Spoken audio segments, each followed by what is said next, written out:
Hello student, welcome to political science department class. कैसी है मेरी यूट्यूब फैमिली? आई होप आप सभी लोग बहुत ही हैप्पी होंगे और अपनी परीक्षा को लेके बहुत ही ज़्यादा सीरियस हैं। स्टूडेंट, हमने लास्ट टॉपिक पे बात की थी राज्य की उत्पत्ति के विभिन्न सिद्धांतों की, और हमारा आज का टॉपिक है राज्य के उद्देश्य और कार्यक्षेत्र और विविध सिद्धांत। ठीक है, तो ये चीज़ें हैं।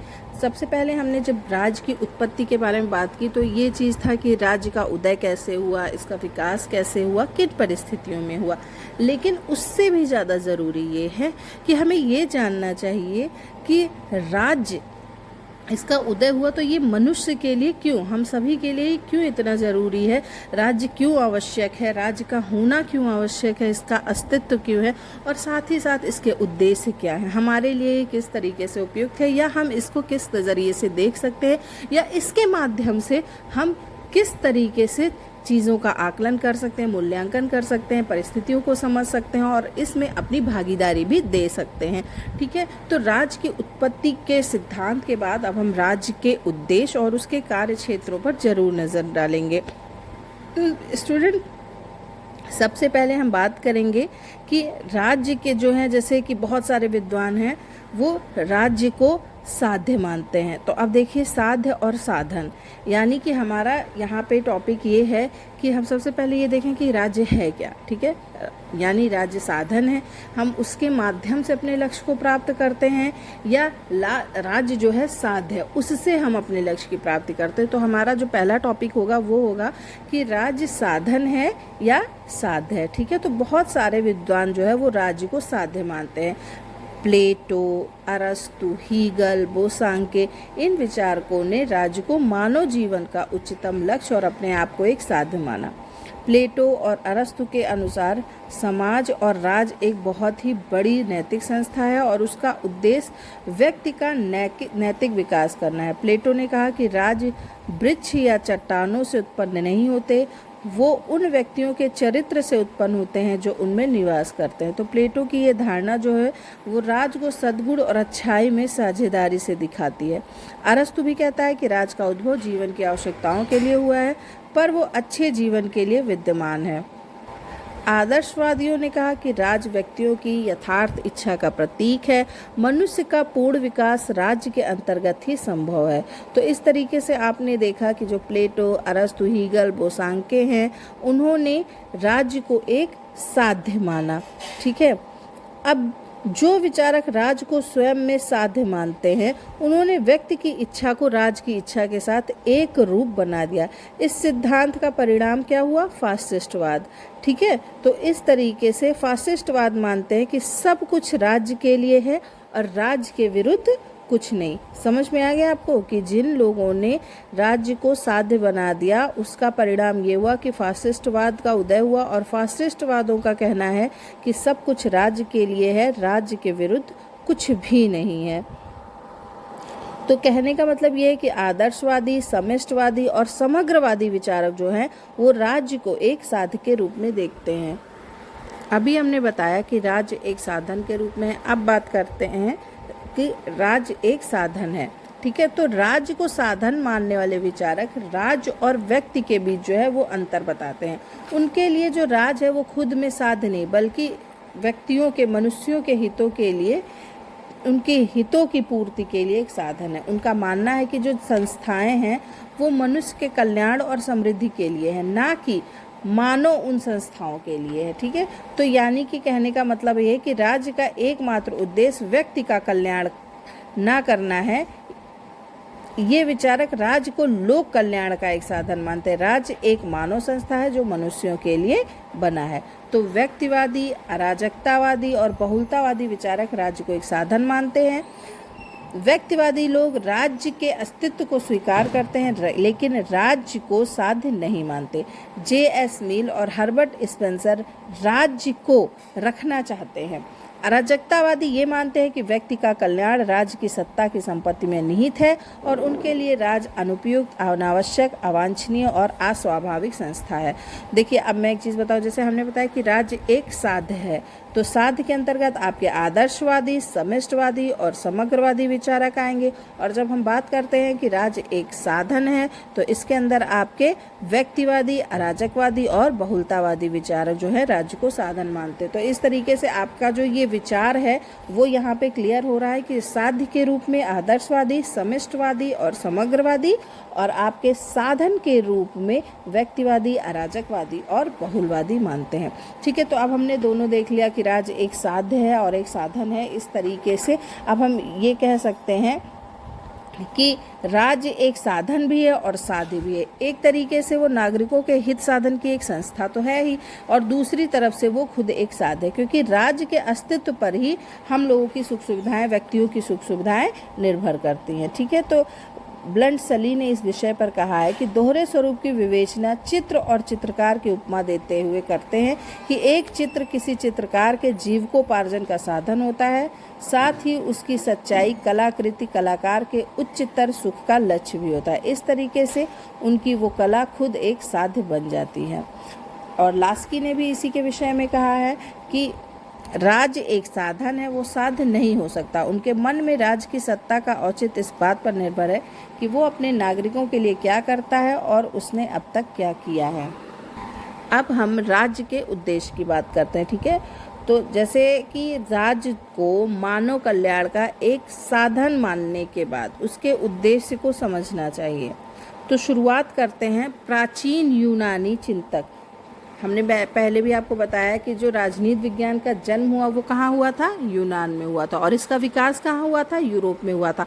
तो जब हम किसी भी विषय पे बात करते हैं तो हम अगर शुरुआत से उसको समझने की कोशिश करते हैं, उसके नींव से, तो क्या होता है कि चीज़ें ज़्यादा अच्छे से क्लियर होती हैं। तो इसीलिए हम सबसे पहले प्राचीन यूनानी चिंतकों के पास जाते हैं और उन्होंने राज्य के उद्देश्य और उसके स्थापित होने के कारण को बहुत ही अच्छे से बताया। जैसे कि प्लेटो ने कहा कि राज्य की स्थापना का कारण मनुष्यों की विभिन्न आवश्यकताओं की पूर्ति के लिए पारस्परिक निर्भरता है। ठीक है, अब अरस्तु ने कहा कि राज्य जीवन के लिए जन्म लेता है और सज्जीवन के प्राप्ति के लिए कायम रहता है। तो इस तरीके से प्लेटो और अरस्तु के हिसाब से राज्य जो है वो मनुष्य के जीवन को और बेहतर बनाने के लिए और उनकी जो आवश्यकताएं हैं उनकी पूर्ति के लिए होता है।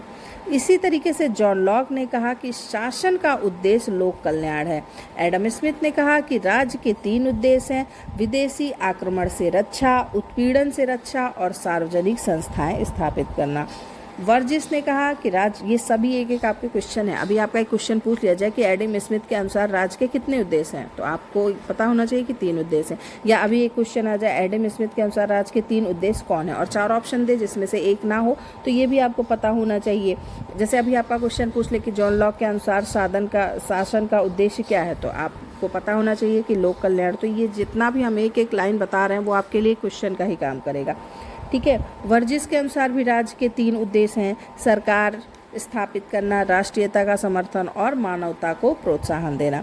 सिजविक के अनुसार राज्य का उद्देश्य सामान्य हितों का संपादन है, और गार्नर के अनुसार राज्य का उद्देश्य व्यक्ति की भलाई, सामाजिक हित और सभ्यता की उन्नति है। ये अभी जो मैंने उद्देश्यों के बारे में इतनी ही बात की, इसमें आपके नहीं तो 10 क्वेश्चन आराम से बन गए।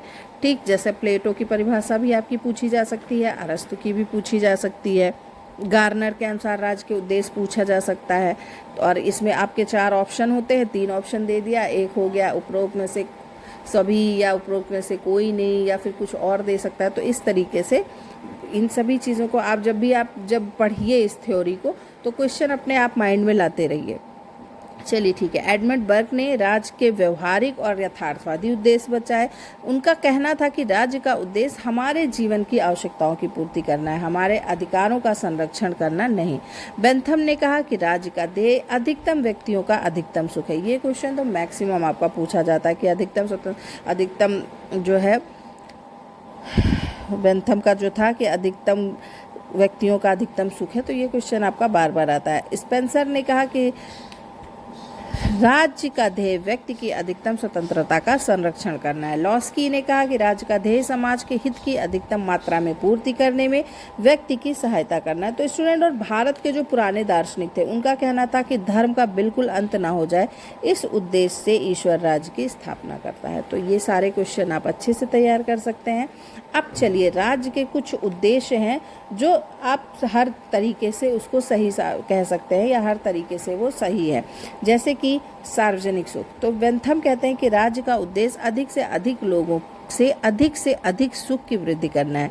राज्य को ऐसे कानून बनाने चाहिए जिनसे लोगों का अधिकतम कल्याण हो सके। ठीक है। फिर शांति और व्यवस्था बनाए रखना। ज़्यादातर विचारकों ने ये बात स्वीकार की, राज्य का उद्देश्य शांति और व्यवस्था बनाए रखना है। राज्य का काम तो लोगों को बाहरी और भीतरी संकटों से सुरक्षित रखना है, जिससे लोग शांतिपूर्वक रह सकें। ठीक है। फिर सामाजिक सेवा भी आता है राज्य के उद्देश्य में। समाजवादी विचार को कहना है कि राज्य का उद्देश्य सामाजिक सेवाओं को प्रोत्साहित करना है और राज्य को सार्वजनिक स्वास्थ्य, आचरण और आर्थिक हितों की वृद्धि के लिए कार्य करना चाहिए। फिर है आपका न्याय। आदर्शवादी लेखक जो है वो राज्य का मूल उद्देश्य न्याय करना मानते हैं। तो इस तरीके से इन सभी बातों को ध्यान में रखते हुए कि राज्य के कुछ मुख्य उद्देश्य हैं, जैसे शांति और सुरक्षा की स्थापना, व्यक्तियों की संतुष्टि, राज्य और सत्ता और व्यक्तिगत सत्ता के मध्य समन्वय स्थापित करना, सामूहिक हित के कार्यों का संपादन, अंतर्राष्ट्रीय शांति और मानव सभ्यता का विकास, सामरिक अधिकारों की रक्षा करना। राज्य के उद्देश्यों के संबंध में समय समय पर दृष्टिकोण बदलते रहे, इसलिए राज्य का उद्देश्य लोकहित ही हो सकता है। ठीक है। तो ये तो बात हो गई राज्य के उद्देश्य की। अब हमें समझ में आ गया कि राज्य जो है वो मानव हित, लोक कल्याण के लिए ही निर्मित है और वो लोक कल्याण ही उसका प्रमुख हित है, जिसके अंतर्गत हम न्याय ले सकते हैं, सेवा ले सकते हैं, सार्वजनिक सुख ले सकते हैं, शांति और व्यवस्था को भी इसमें शामिल कर सकते हैं। ठीक है। तो अब बात करेंगे हम राज्य के कार्य क्षेत्र की, functions of the state. Student, राज्य के कार्यों के लिए कोई निश्चित नियम निर्धारित नहीं किए जा सकते। राज्य के कामों का स्वरूप समय, परिस्थिति, विचारधारा और आवश्यकता के हिसाब से हमेशा बदलता रहा है। राज्य के काम जो हैं वो आर्थिक स्रोत, प्राकृतिक साधन, लोगों की जागरूकता और राजनीतिक चेतना के विकास पर निर्भर है। आधुनिक राज्य में कार्यों को मुख्य दो भागों में बांटा जा सकता है। तो सबसे पहला आपका, इसको दो भागों में हम बांट सकते हैं। तो सबसे पहले होगा अनिवार्य कार्य और दूसरे होंगे ऐच्छिक कार्य। ठीक है। तो कंपलसरी फंक्शंस में हम देखते हैं कि अनिवार्य कामों से हमारा मतलब होता है वो काम जिसको करना हर सरकार के लिए जरूरी हो, यानी कि जिसके ना करने से राज्य का अस्तित्व खतरे में पड़ सकता हो या राज्य जो है उसको आवश्यक है कि वो उस कामों को करे। ठीक है। तो इसको हम बोलते हैं अनिवार्य काम। जैसे बाहरी आक्रमण से रक्षा। देखिए, राज्य का सबसे पहला काम है अपने अस्तित्व की रक्षा करना। इसके लिए राज्य के पास अच्छी मात्रा में जल, थल और नौसेनाएं होनी चाहिए। फिर अनिवार्य काम में आता है आंतरिक शांति व्यवस्था। राज्य को अपनी सीमा के अंदर शांति और व्यवस्था बनानी होती है। इसके लिए राज्य जो है वो नागरिकों और समुदायों के अधिकार और कर्तव्यों की घोषणा करता है और अपराधियों को दंड देता है। आंतरिक व्यवस्था बनाए रखकर राज्य लोगों के जीवन, संपत्ति और स्वतंत्रता की रक्षा करता है। अगला अनिवार्य कार्य है न्याय का प्रबंध करना। न्याय की अच्छी व्यवस्था किए बिना राज्य शांति व्यवस्था नहीं बनाए रख सकता। इसलिए आपसी विवादों के निपटारों के लिए, संविधाओं को लागू करने के लिए राज्य न्यायालय की व्यवस्था करता है। और एक अनिवार्य काम है राजस्व इकट्ठा करना। बिना धन के राज्य का कोई भी काम अच्छे से नहीं हो सकता, इसलिए कर लगाकर राज्य राजस्व एकत्रित करता है। ठीक है। अब बात करेंगे विधि निर्माण की। तो ये भी अनिवार्य है। देखिए, विधियों का निर्माण भी राज्य का एक बहुत ही अनिवार्य काम है। विधि के जरिए ही राज्य अपनी संप्रभुता को अच्छे से बनाए रख सकता है और यथार्थ रूप उसको दे सकता है। फिर है विदेश संबंध। राज्यों से मैत्री संबंध बनाने के लिए राजदूतों का आदान प्रदान करते हैं। ठीक है, तो ये तो हो गया अनिवार्य कार्य। राज्य के कार्य क्षेत्र में हमने देखा अनिवार्य और ऐच्छिक कार्य, तो ये हो गया अनिवार्य कार्य जिसको हर राज्य को करना चाहिए। अब बात करते हैं ऐच्छिक कार्य की, ऑप्शनल फंक्शंस की। ऐच्छिक कामों से हमारा मतलब क्या है? ये वो काम होते हैं जिनके ना करने से राज्य के अस्तित्व पर कोई आँच नहीं आती और जिनको सभी आधुनिक राज्य करते हैं। ये काम देश काल के हिसाब से बदलते रहते हैं और सामाजिक कल्याण की भावना से इन कामों में लगातार जो है वृद्धि होती रहती है। तो सबसे पहले होगा शिक्षा की व्यवस्था करना। देखिए, हर अच्छे राज्य में जनसाधारण में शिक्षा और राजनीतिक चेतना होनी चाहिए, इसलिए राज्य का ये कर्तव्य है कि वो अपने सामान्य जनता की शिक्षा की उचित प्रबंध करे। फिर है सफाई और सार्वजनिक स्वास्थ्य। देखिए, राज्य जो है सफाई और सार्वजनिक स्वास्थ्य की भी व्यवस्था करता है। राज्य को बीमारी की रोकथाम और चिकित्सालयों की व्यवस्था करनी चाहिए और अगर स्वास्थ्य के नज़रिए से देखें तो उनके खाने पीने की वस्तुओं को शुद्ध और बेमिलावट रखने की कोशिश करनी चाहिए। अब बात करते हैं ऐच्छिक काम में व्यापार और उद्योग पर नियंत्रण की। देखिए, राज्य को व्यापार और उद्योगों पर अच्छे से नियंत्रण भी रखना चाहिए जिससे नागरिकों की अधिकतम भलाई हो और देश की उन्नति हो। उद्योग के संबंध में कानून बनाते समय राज्य को इस बात का भी ध्यान रखना चाहिए कि श्रमिकों के साथ किसी भी तरीके का अन्याय ना हो। ठीक है, भारी उद्योगों का संचालन। देखिए, बड़े बड़े उद्योग और व्यापार का संचालन सामाजिक हित के लिए राज्य को करना चाहिए। मनोरंजन की सुविधाएं करनी चाहिए। देखिए, राज्यों को नागरिकों के मनोरंजन के लिए पार्क, आकाशवाणी, चलचित्र, वचनालय, इन सभी की व्यवस्था करना चाहिए। ऐच्छिक काम में हम समाज सुधार की भी बात कर सकते हैं और साथ ही साथ हम यातायात के प्रबंध की भी बात करते हैं। देखिए, सामाजिक कुरीतियों का उन्मूलन करके व्यक्तियों को अंधकार से निकालना राज्य का कर्तव्य है। राज्य का कर्तव्य ये भी है कि अपाहिजों, अंधों, गूंगों, इन सभी के उपचार और सुरक्षा की समुचित व्यवस्था करे।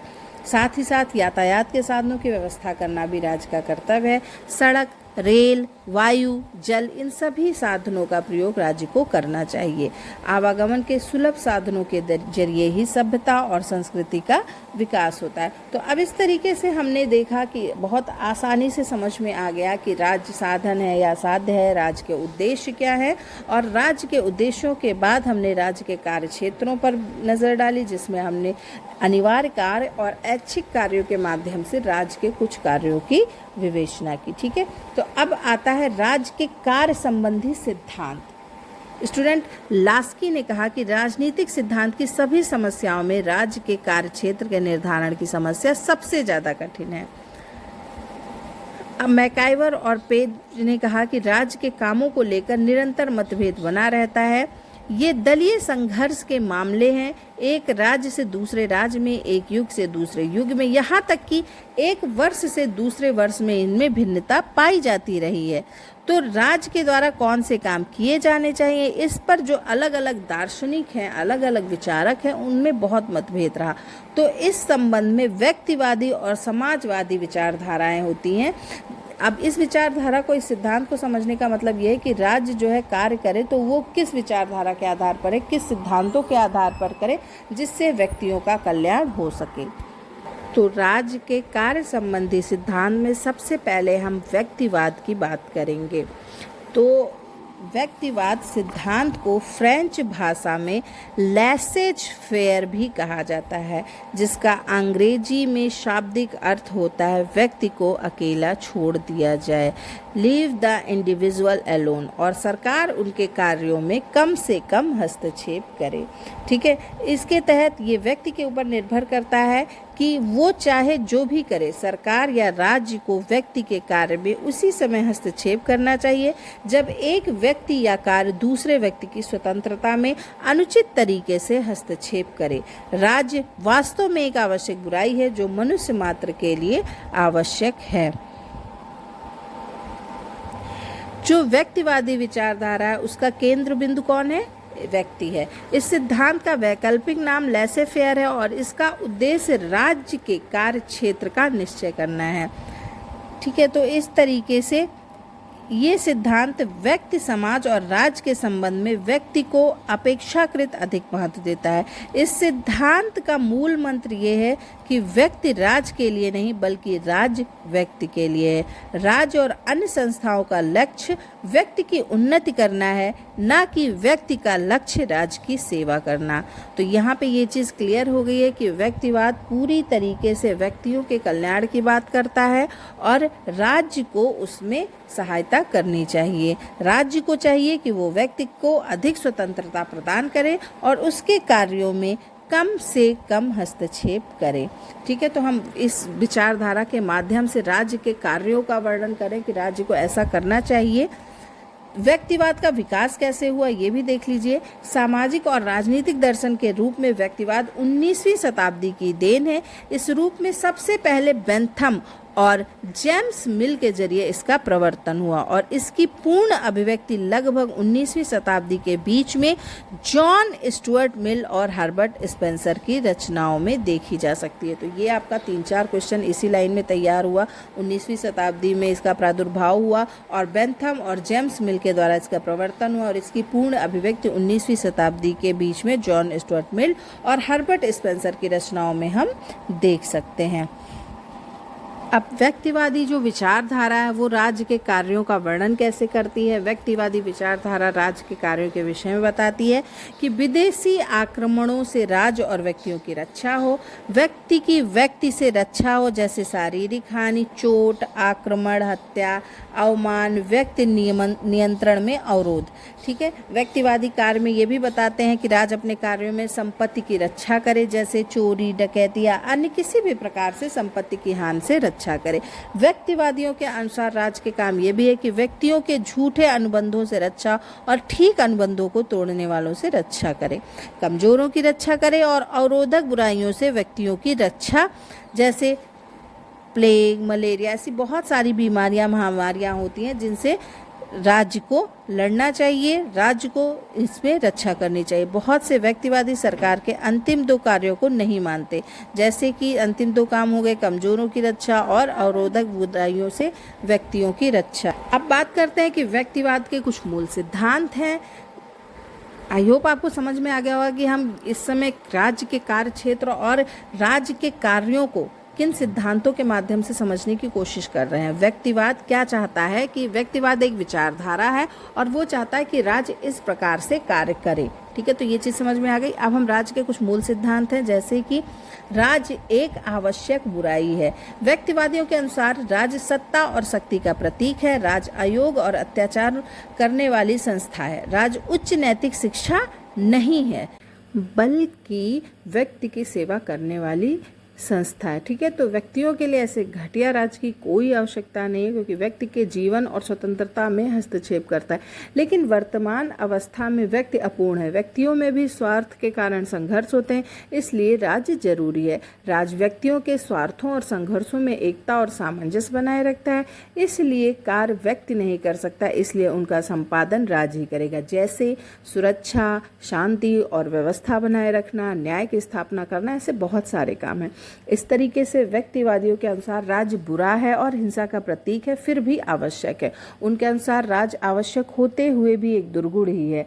इसी विषय में फ्रीमैन ने कहा कि किसी भी रूप में सरकार का अस्तित्व मनुष्य की अपूर्णता का प्रतीक है। आदर्श व्यवस्था वो है जिसमें सरकार बिल्कुल ना हो। ठीक है, तो ये हो गया व्यक्तिवाद का पहला मूल सिद्धांत कि राज्य एक आवश्यक बुराई है। ये एक समझिए टैग भी होता है कि राज्य एक आवश्यक बुराई है, तो ये व्यक्तिवाद है। ठीक है, नेक्स्ट है हमारे व्यक्तिवाद के मूल सिद्धांत में कि वो सरकार श्रेष्ठ है जो न्यूनतम शासन करती है। स्टूडेंट व्यक्तिवादी कहते हैं कि राज्य एक आवश्यक बुराई है और उसका कार्यक्षेत्र जितना सीमित रहे उतना ही अच्छा है। राज्य को केवल निषेधात्मक कार्य करने चाहिए और कोई भावनात्मक काम नहीं करने चाहिए। शिक्षा, सार्वजनिक स्वास्थ्य, जनहित के कार्यों का राज्य के द्वारा किया जाना समुचित नहीं है। राज्य को शिक्षा के प्रसार के लिए विद्यालय नहीं खोलने चाहिए। मजदूरों की दशा सुधारने के लिए कारखाना कानून नहीं बनाने चाहिए। निर्धनों को राज्य की ओर से भरण पोषण की सहायता नहीं देनी चाहिए। इस तरीके से व्यक्तिवादी विचारधारा के अनुसार राज्य के कार्यों में वृद्धि समाज या व्यक्ति के हित में नहीं है। ठीक है, तो फ्रीमैन यहाँ भी कहते हैं कि वही सरकार सबसे अच्छी है जो कम से कम शासन करती है। ठीक है, व्यक्तिवाद के मूल सिद्धांत में अगला सिद्धांत है राज्य साध है और व्यक्ति जो है साध्य है और राज्य साधन। ठीक है, अगला मूल सिद्धांत है कि व्यक्ति को पूर्ण स्वतंत्रता। स्टूडेंट, ये मूल सिद्धांत जो है व्यक्ति को पूर्ण स्वतंत्रता, वो कहता है कि व्यक्तिवाद एक ऐसा सिद्धांत है और इस सिद्धांत का ये मतलब है कि व्यक्ति को ज़्यादा से ज़्यादा स्वतंत्रता दी जाए। व्यक्तिवादी लैसे फेयर चीज़ों को अपने हाल पर छोड़ दो कि सिद्धांत में विश्वास करते हैं। राज्य को व्यक्ति की स्वतंत्रता में हस्तक्षेप नहीं करना चाहिए। ठीक है, तो व्यक्तिवादी चिंतन के अनुसार राज्य का कार्य क्षेत्र क्या है? व्यक्तिवादियों के अनुसार राज्य एक आवश्यक बुराई है और उसे कुछ काम करने चाहिए, जैसे बाहरी आक्रमण से रक्षा, आंतरिक शांति और व्यवस्था बनाए रखना, न्याय करना आदि। व्यक्तिवादी चाहते हैं कि राज्य के कार्य क्षेत्र को ज़्यादा से ज़्यादा सीमित कर दिया जाए। राज्य के कार्य क्षेत्र को बढ़ाकर व्यक्ति के जीवन में हस्तक्षेप नहीं करना चाहिए। राज्य को स्कूल, चिकित्सालय, रेल, डाक, व्यापार, इन सभी के कार्य नहीं करने चाहिए। इस तरीके से व्यक्तिवाद के अनुसार राज्य को नितांत अपरिहार्य ही कार्य करने चाहिए। ठीक है, तो ये हो गया व्यक्तिवाद के मूल सिद्धांत। अब व्यक्तिवाद के बाद हम बात करेंगे समाजवाद की। स्टूडेंट, राज्य के उद्देश्य और कार्य क्षेत्र में राज्यों के कार्य किन विचारधाराओं के अनुसार कैसे होना चाहिए, इसमें हम समाजवाद को जरूर शामिल करेंगे। देखिए, कार्ल मार्क्स के बाद समाजवाद जो है दो विचारधाराओं में विकसित हुआ, क्रांतिकारी समाजवाद और विकासवादी समाजवाद। तो क्रांतिकारी समाजवाद साम्यवाद है जो हिंसा में विश्वास करता है। जो विचारधाराएं शांतिपूर्वक और वैध तरीकों से सामाजिक परिवर्तन चाहती हैं उन्हें विकासशील समाजवाद का नाम दिया गया। ये चीज़ समझ में आ गया ना। कार्ल मार्क्स के बाद समाजवाद दो भागों में बटा, क्रांतिकारी समाजवाद और विकासवादी समाजवाद। क्रांतिकारी समाजवाद को साम्यवाद कहा गया, वो हिंसा में विश्वास करते हैं और जो विचारधारा शांतिपूर्ण और वैध तरीकों से सामाजिक परिवर्तन चाहती है उन्हें विकासशील समाजवाद का नाम दिया गया। इनमें राज्य समाजवाद, फैबियनवाद, श्रेणी समाजवाद मुख्य रूप से है और इनका जो प्रादुर्भाव है वो कहाँ पे हुआ, इनका जो उदय हुआ वो कहाँ पे हुआ, इंग्लैंड में। और ये विचारधारा धीरे धीरे क्रमिक विकास के जरिए समाजवाद की स्थापना करना चाहती हैं। ठीक है, तो आप समाजवाद के विचारधारा को समझने से पहले हमें समाजवाद को समझना चाहिए। समाजवाद क्या है स्टूडेंट? समाजवाद जो है वो समाज को महत्व देने वाला सिद्धांत है। समाजवाद में समाज को प्रधानता देते हुए उनके हित और कल्याण को देखते हुए लोगों के कामों को नियंत्रित किया जाता है। ये राज्य की सहायता से समाजवाद स्थापित करने की कोशिश की गई है। इसे राजकीय समाजवाद, स्टेट सोशलिज्म कहते हैं। स्टूडेंट, जो एनसाइक्लोपीडिया ब्रिटानिका है उसमें कहा गया है कि समष्टिवाद वह नीति या सिद्धांत है जिसका उद्देश्य एक केंद्रीय लोकतंत्रीय या राज्य का आपका संपत्ति का वर्तमान समय में अधिक अच्छा वितरण करना और उत्पादन करना है। ठीक है, लास्की ने कहा कि समाजवाद का मतलब उत्पादन और वितरण पर ऐसा अधिपत्य स्थापित करना है जिसके द्वारा हर व्यक्ति को उसकी समस्त भौतिक और अभौतिक वस्तुएं उन तक पहुंच सके जिनके द्वारा वो अपने जीवन को सुखी बना सकता है। ठीक है, तो इस तरीके से बहुत सारे विचारकों ने भी अपनी अपनी विचारधाराएं समाजवाद के विषय में बताई, लेकिन लोगों के जो विचारधारा हैं उसके आधार पर हम समाजवाद के कुछ लक्षण और सिद्धांत आपको जरूर बताएंगे, क्योंकि समाजवाद क्रमिक विकास पे विश्वास करता है तो उसके भी अपने कुछ विचार हैं। तो सबसे पहले समाजवाद के सिद्धांत में आता है विकासवाद में विश्वास करता है। समाजवादी जो हैं वो क्रमिक विकास के सिद्धांत में विश्वास करते हैं और वो क्रांति के जरिए आकस्मिक परिवर्तन नहीं चाहते। चूंकि आपको पता है कि जो समाजवाद था वो कार्ल मार्क्स के बाद दो भागों में बटा। ठीक है, एक क्रमिक समाजवाद हुआ जो विकास चाहता था और एक जो है क्रांतिकारी समाजवाद हुआ जिसको हम साम्यवाद भी कहते हैं। तो इस तरीके से जब हम समाजवाद की बात करते हैं जो परिवर्तन चाहता है, जो धीरे धीरे परिवर्तन चाहता है, तो उसमें सबसे पहले आता है आपका जो है विकासवादी समाजवाद। ठीक है, तो विकासवाद में समाजवादी जो है धीरे धीरे परिवर्तन में विश्वास करते हैं और वो आकस्मिक परिवर्तन नहीं चाहते। उनके जरिए विकास मूलक और वैधानिक उपाय के जरिए समाजवाद का स्थायी रूप से हम स्थापित कर सकते हैं। ठीक है, फिर हम समाजवाद के सिद्धांत और लक्षण में नेक्स्ट टॉपिक जो देखते हैं वो क्या आता है, वो आता है लोकतंत्र में विश्वास। तो समाजवादी लोकतंत्र के जरिए समष्टवादी समाज की स्थापना करना चाहते हैं और समाजवादियों का जो मुख्य कार्य क्षेत्र है वो क्या है, संसद है और उनका कार्यक्रम संसद में बहुमत के कानूनों के जरिए सामाजिक व्यवस्था में परिवर्तन कर रहे हैं। तो इस तरीके से आप देख सकते हैं कि ये व्यक्तिक स्वतंत्रता के जो है समर्थक रहे हैं। ठीक है, फिर समाजवाद के तीसरे सिद्धांत और लक्षण की ओर जाते हैं, वो है वर्ग सहयोग में आस्था। समाजवादी संपूर्ण समाज के सहयोग और सामंजस्य में विश्वास करते हैं। ये पूंजीपति से घृणा नहीं करते बल्कि गरीब और अमीर के सहयोग की व्यवस्था चाहते हैं। ठीक है, नेक्स्ट सिद्धांत है समाजवाद का राज्य पर भरोसा। समाजवादी राज्य को ना तो बुराई मानते हैं और ना एक वर्ग के जरिए दूसरे वर्ग के शोषण का साधन। राज्य को एक लोक कल्याणकारी संस्था मानते हैं और राज्य के माध्यम से ही सारे आर्थिक व्यवस्था का संचालन करना चाहते हैं। अगला सिद्धांत समाजवाद के सिद्धांत और लक्षण है नूतन उत्पादन वितरण व्यवस्था। समाजवादी उन वस्तुओं का उत्पादन करना चाहते हैं जो जनता के लिए उपयोगी और अनिवार्य हो। वो मुनाफा कमाने के लिए उत्पादन नहीं चाहते। वो उत्पादन और वितरण व्यवस्था पर राज्य का नियंत्रण चाहते हैं। वो समान वितरण के लिए राष्ट्रीयकरण पर जोर देते हैं। फिर समाजवाद का अगला सिद्धांत है व्यक्तिगत संपत्ति को मान्यता। समाजवादी जो है वो व्यक्तिगत संपत्ति के अस्तित्व को स्वीकार करते हैं। वे मार्क्सवादियों की भांति पूंजीपतियों की संपत्ति जब्त नहीं करना चाहते और वो किसी उद्योग का राष्ट्रीयकरण करने पर मुआवजा देने के पक्ष में। छोटे छोटे उद्योगों को वो व्यक्तिगत क्षेत्र में बनाए रखना चाहते हैं। ठीक है, तो ये तो हो गया समाजवाद के सिद्धांत और लक्षण में। साथ ही साथ वो आर्थिक विषमता को दूर करना चाहते हैं और व्यक्ति और समाज में वो बहुत ही घनिष्ठ संबंध चाहते हैं। तो अब समझ में आ गया कि समाजवाद क्या है और समाजवाद के लक्षण या सिद्धांत क्या है। लेकिन हमारा जो ये चैप्टर है वो कह रहा है कि राज्य के उद्देश्य और सिद्धांतों के माध्यम से उसके कार्यक्षेत्र क्या होने चाहिए। ठीक है, तो समाजवाद के अनुसार राज्य का कार्यक्षेत्र क्या होना चाहिए, हम इस पे बात करेंगे। स्टूडेंट, समाजवादी विचारधारा के अनुसार राज्य का कार्यक्षेत्र व्यापक होना चाहिए। समाजवादी व्यवस्था में राष्ट्र के सभी साधनों पर राज्य का नियंत्रण रहेगा और उद्योगों और व्यवसायों का एकमात्र प्रबंध राज्य के द्वारा किया जाएगा। शोषण का सभी तरीके से अंत कर दिया जाएगा और उत्पादन के सभी साधनों पर सरकार का नियंत्रण होगा, यानी कि उनका राष्ट्रीयकरण कर दिया जाएगा। सभी के भरण पोषण का उत्तरदायित्व राज्य पर होगा। राज्य सभी को कुछ न कुछ काम देगा और अगर वो किसी को काम देने में असमर्थ है तो भरण पोषण के लिए आवश्यक सहायता या वृत्ति देगा। समाजवादी राज्य जन कल्याण के लिए सार्वजनिक शिक्षा और स्वास्थ्य का प्रबंध करता है। साथ ही साथ आर्थिक विषमता के अंत करना, मनोरंजन की व्यवस्था करना, अपाहिज और बूढ़े व्यक्तियों की सहायता करना, ये सभी कामों में विश्वास करता है। तो इन्हीं सभी बातों को ध्यान में रखते हुए गार्नर ने कहा कि इस सिद्धांत के समर्थक व्यक्तिवादियों की तरह ही राज्य पर अविश्वास करके और उसे बुराई मानकर उसके कार्य क्षेत्र को कम से कम करने के विपरीत राज्य को सर्वोच्च निश्चित रूप से लाभप्रद मानते हैं और चाहते हैं कि राज्य के कार्य जनता के सामान्य आर्थिक, बौद्धिक और नैतिक हितों की अभिवृद्धि करें। अब इसके बाद हम बात करेंगे राज्य के कार्यों में मार्क्सवादी नजरिए की।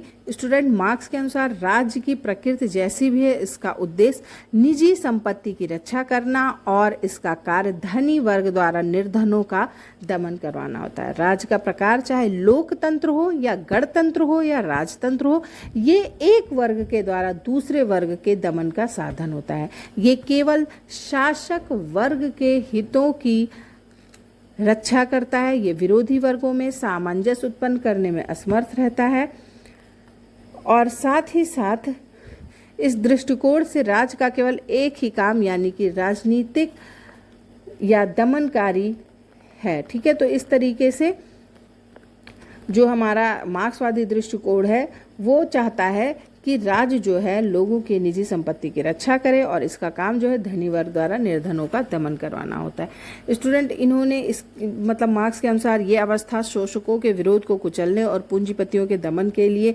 आवश्यक होती है। इसकी आवश्यकता समाजवादी अर्थव्यवस्था के पुनर्निर्माण यानी समाजवाद स्थापित करने के लिए समस्त जनसमूह के पथ प्रदर्शन के लिए होती है। तो स्टालिन ने सर्वहारा राज्य के 3 काम बताए हैं, जैसे शोषकों को कुचलना, देश की रक्षा करना और सर्वहारा राष्ट्रों के साथ मैत्री स्थापित करना, समाजवाद के पुनर्निर्माण के लिए लोगों को भर्ती करना और समाजवाद का संगठन करना, वर्गों को समाप्त करना और समाज का वर्ग रहित और राज्य रहित आधारों पर संस्थापन करना। स्टूडेंट, मार्क्सवादियों की धारणा है कि वर्गों के समाप्त होते ही राज्य के दमनकारी काम भी समाप्त हो जाएंगे। दूसरे शब्दों में हम कह सकते हैं कि वर्ग समष्टि का राजनीतिक काम संपन्न करने के बाद राज्य के पास केवल एक ही काम रह जाएगा और वो है आर्थिक कार्य। आई होप आप सभी को आज की क्लास समझ में आई होगी कि राज्य के जो सिद्धांत हैं, जो विचारधाराएं हैं, उनके अनुसार कार्य किस प्रकार से होना चाहिए। सबके अलग अलग विचारधाराएं हैं। उसको समझने के बाद अब हम समझ गए हैं कि व्यक्तिवादी क्या चाहते हैं, समाजवादी क्या चाहते हैं, जिसके माध्यम से हम इस चीज़ को क्लियर कर सकते हैं कि जब भी कोई पॉलिसी, कोई नीति चलती है तो वो किस विचारधारा पर आधारित होती है। पॉलिटिकल साइंस के स्टूडेंट को ये समझना बहुत ही ज़्यादा जरूरी है, इसलिए हम एक एक टॉपिक को बहुत ही विस्तार से बता रहे हैं। आप हमें कमेंट करके ज़रूर बताइएगा कि आज की क्लास आपको कैसी लगी। हमारे चैनल को सब्सक्राइब कर लीजिए, इसे लाइक और शेयर भी ज़रूर करिए ताकि आपके जैसे और भी सारे स्टूडेंट इसका लाभ ले सकें। आप हमसे जुड़ सकते हैं। हमारी फेसबुक जो आईडी है वो हमने डिस्क्रिप्शन बॉक्स में दे दी है, अपनी कॉन्टैक्ट आईडी भी दे दी है, आप वहाँ से हमसे जुड़ सकते हैं। हमारे व्हाट्सएप ग्रुप को भी ज्वाइन कर सकते हैं ताकि आप हमारे इस जो चैनल है, जो हमारा व्हाट्सएप ग्रुप है, जहाँ से हम आपको रेगुलर आपको अपडेट कराते रहते हैं, नई नई चीज़ें आपको बताते हैं, आपके इस शिक्षा से जुड़े हुए, आपके सब्जेक्ट से जुड़े हुए, आप वहाँ से हमसे ज्वाइन करके बहुत सारी इन्फॉर्मेशन ले सकते हैं। हम अगले नेक्स्ट वीडियो में आपके लिए आपका जो टॉपिक होगा वो है लोक कल्याणकारी राज्य, उस पर हम आपसे बात करेंगे। Thank you.